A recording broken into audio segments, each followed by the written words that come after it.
امانت و دیانت کی بے مثال علامت جسے سرور عالم رسول معظم سلطان مدینہ صلی اللہ علیہ وسلم نے امین امت کا لقب دے کر ممتاز بنا دیا، جس کا نام عامر بن عبداللہ بن جراح تھا لیکن ابو عبیدہ بن جراح کے نام سے مشہور ہوئے۔ حضرت عبداللہ بن عمر رضی اللہ عنہ فرماتے ہیں کہ قریش میں 3 شخصیات ایسی ہیں جن کے چہرے سب لوگوں سے بڑھ کر حسین، جن کا اخلاق سب سے عمدہ اور جن میں حیا سب سے زیادہ پائی جاتی ہے۔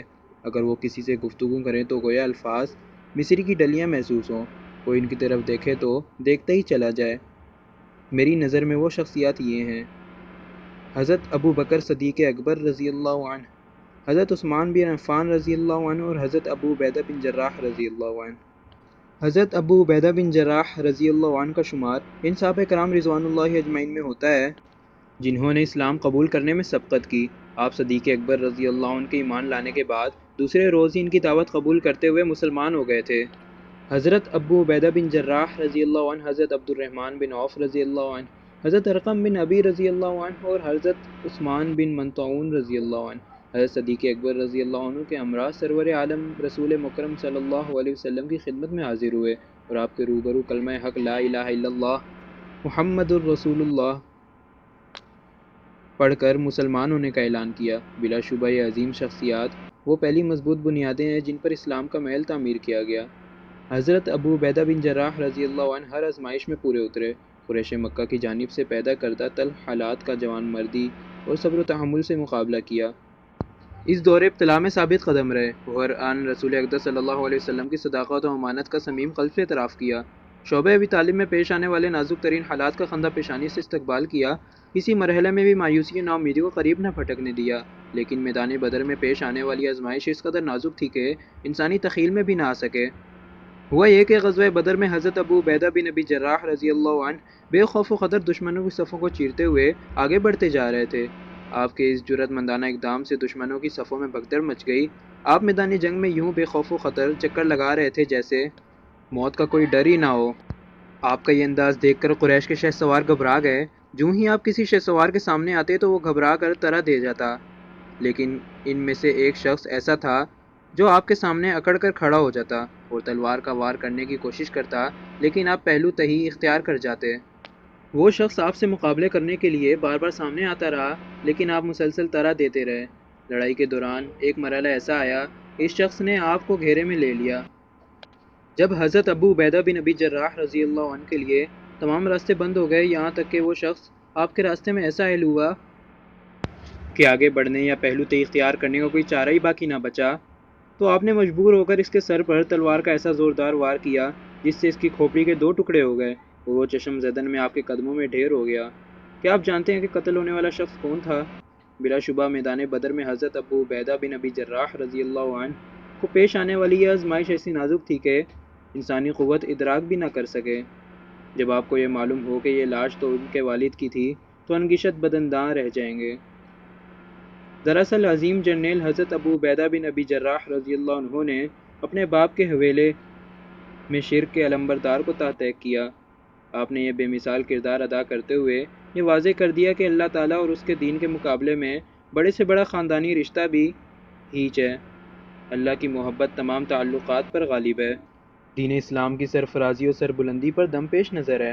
اس کے آگے اگر کوئی بھی چیز آئے تو اس کو کاٹ ڈالیں، کوئی پہاڑ بھی حائل ہو تو اسے ٹھوکر سے دون کر دیا جائے، کوئی دریا آئے تو اس کے پانیوں کو چیرتے ہوئے موجوں سے کٹکلیاں کرتے ہوئے ساحل سے آشنائی حاصل کی جائے گی۔ عظیم جرنیل حضرت ابو عبیدہ بن جراح رضی اللہ عنہ کی تلوار اپنے باپ کی گردن پر نہیں پڑی، بلکہ بائیں صورت کفر و شرک کی گردن کو کاٹا ہے، اور آپ کا یہ کارنامہ اللہ سبحانہ و تعالیٰ کو اس قدر پسند آیا کہ آپ کی شان میں درج ذیل آیات نازل کر دیں تاکہ یہ حیرت انگیز تذکرہ قیامت تک محفوظ کر دیا جائے۔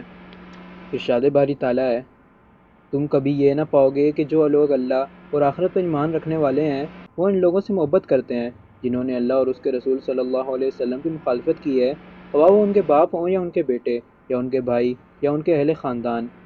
یہ وہ لوگ ہیں جن کے دلوں میں اللہ نے ایمان پیوست کر دیا ہے اور اپنی طرف سے روح عطا کر کے ان کو قوت بخشی ہے۔ وہ ان کو ایسی جنتوں میں داخل کرے گا جن کے نیچے نہریں بہتی ہوں گی، ان میں وہ ہمیشہ رہیں گے۔ اللہ ان سے راضی ہوا اور وہ اللہ سے راضی ہوئے۔ یہی لوگ اللہ کے گروہ ہیں، خبردار اللہ کا گروہ فلاح پانے والا ہے۔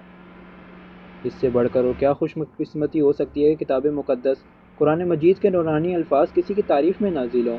بلا شبہ حضرت ابو عبیدہ بن جراح رضی اللہ عنہ کو یہ قابل رشک اعزاز حاصل ہوا۔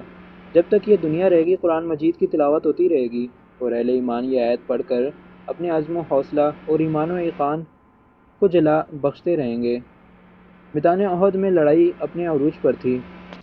تلواروں کی جھنکار سے کان پڑی آواز سنائی دے رہی تھی، چیخ و پکار ایسی کہ رونگٹے کھڑے ہو رہے تھے۔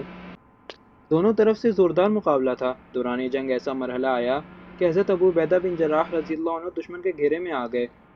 قریب تھا کہ چاروں طرف سے یکبارگی حملہ آپ کے لیے جان لیوا ثابت ہو، لیکن آپ کی عقابی نگاہیں اپنے دشمن کو دیکھ رہی تھیں۔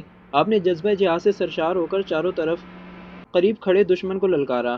دشمن کے اس خطرناک حصار کو توڑتے ہوئے رسول مکرم صلی اللہ علیہ وسلم کی طرف لپکے، جو زخمی حالت میں پڑے اپنے دست مبارک سے اپنے جسم سے بہنے والا خون صاف کر رہے تھے اور درد بھرے انداز میں یہ فرما رہے تھے: وہ قوم کیسے فلاح پائے گی جس نے اپنے نبی کا چہرہ خون آلود کر دیا، حالانکہ وہ انہیں اپنے رب کی طرف بلاتا ہے۔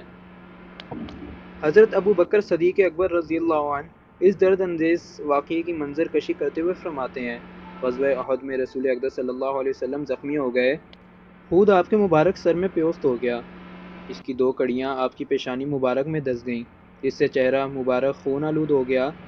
میں آپ کی طرف دوڑا، کیا دیکھتا ہوں کہ مشرق کی جانب سے ایک ساتھی تیزی سے آپ کی طرف بڑھ رہا ہے۔ میں نے دعا کی کہ الہی اسے مطیع کر دے۔ وہ مجھ سے پہلے آپ تک پہنچ چکا تھا۔ میں قریب آیا تو دیکھا یہ جانثار ابو عبیدہ بن جراح رضی اللہ عنہ ہے۔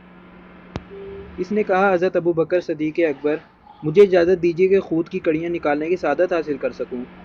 پھر بڑی احتیاط اور مضبوطی سے اپنے اگلے دانت کڑیوں میں پیوست کر دیے۔ زور لگایا، کڑی تو نکل گئی لیکن ساتھ ہی ایک دانت بھی ٹوٹ گیا۔ پھر پرواہ کیے بغیر دوسری مرتبہ دوسری کڑی نکالنے کے لیے دانت پیوست کر کے زور لگایا۔ دوسری کڑی نکالنے کے ساتھ دوسرا دانت ٹوٹ گیا۔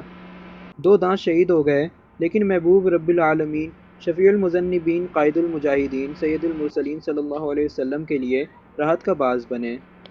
یہ دانت ٹوٹنے سے آپ کے چہرے کے حسن و جمال اور جاہ و جلال میں اور زیادہ نکھار پیدا ہو گیا۔ چونکہ یہ دانت خدمت رسول صلی اللہ علیہ وسلم میں ٹوٹے تھے، لہٰذا تمام صحابہ کرام رضوان اللہ اجمعین میں انہیں رشک بھری نظروں سے دیکھا جاتا ہے۔